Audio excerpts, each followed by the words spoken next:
बिस्मिल्लाहिर्रहमानिर्रहीम नहमदुहु व नुसल्ली अला रसूलिहिल करीम अम्मा बाद।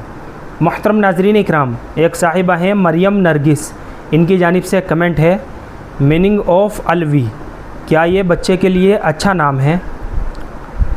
देखिए, असल जो लफ्ज़ है ना वो आइन के तलफ़ुज़ के साथ है और लाम के ऊपर ज़बर के साथ, यानी अलवी। आइन के ऊपर ज़बर के साथ, लाम के ऊपर भी ज़बर के साथ, वाव के नीचे ज़ेर के साथ और आखिर में या साकिन है अलवी। ये इसका दुरुस्त तलफ़ुज़ है। अलवी जो है ये अरबी ज़ुबान का लफ्ज़ है और मुज़क्कर सिफ़त है, यानी लड़के के लिए इस्तेमाल होता है। अलवी उस शख्स को कहते हैं जो हज़रत अली रज़ी अल्लाह ताला अन्हु की नस्ल में से हो, यानी हज़रत अली रज़ी अल्लाह ताला अन्हु की औलाद में से हो और हज़रत फ़ातिमा रज़ी अल्लाह ताला अन्हा के बतन से ना हो, यानी हज़रत अली रज़ी अल्लाह ताला अन्हा की वो औलाद जो हज़रत फ़ातिमतुज़ ज़हरा रज़ी अल्लाह ताला अन्हा के बतन मुबारक से ना हो। तो अलवी जो लफ्ज़ है ये कोई आम लफ्ज़ नहीं है, यानी हर इंसान के लिए ये लफ्ज़ इस्तेमाल नहीं होता। जैसे सिद्दीक़ी उस इंसान को कहते हैं जो हज़रत अबू बकर सिद्दीक़ रज़ी अल्लाह ताला अन्हु की औलाद में से हो। इसी तरीके से फ़ारूक़ी उस इंसान को कहते हैं जो हज़रत उमर फ़ारूक़ रज़ी अल्लाह ताला अन्हु की औलाद में से हो। इसी तरीके से उस्मानी उसको कहते हैं जो हज़रत उस्मान गनी रज़ी अल्लाह ताला अन्हु की औलाद में से हो, नस्ल में से हो।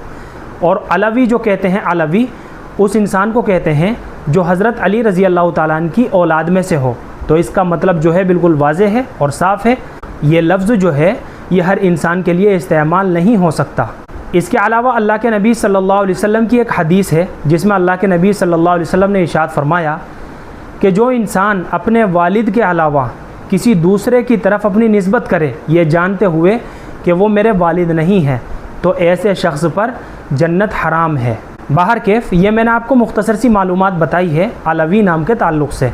अलवी उस इंसान को कहते हैं जो हज़रत अली रज़ी अल्लाह ताला अन्हु की औलाद में से हो, नस्ल में से हो और हज़रत फ़ातिमा रज़ी अल्लाह ताला अन्हा के बतन मुबारक से ना हो। तो बेहतर है बच्चे के लिए कोई दूसरा नाम तजवीज़ करे। और मुसलमानों में इस तरह के नाम रखने का तामुल भी नहीं है। हमें ऐसे नाम रखने चाहिए अपने बच्चों के जिन नामों को रखने का मुसलमानों में तामुल हो या जिन नामों के अंदर से इस्लामी तशख़्ख़ुस झलकता हो।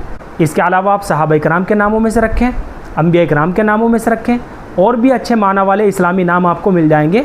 उन नामों में से किसी एक नाम का इंतखाब कर लीजिए और बच्चे का नाम रख लीजिए। उम्मीद करता हूँ कि आपको अच्छी तरह समझ में आ गया होगा। अल्लाह हम सबको सुन्नत व शरीयत पर पाबंद फरमाए। फ़क़त वल्लाहु आलम।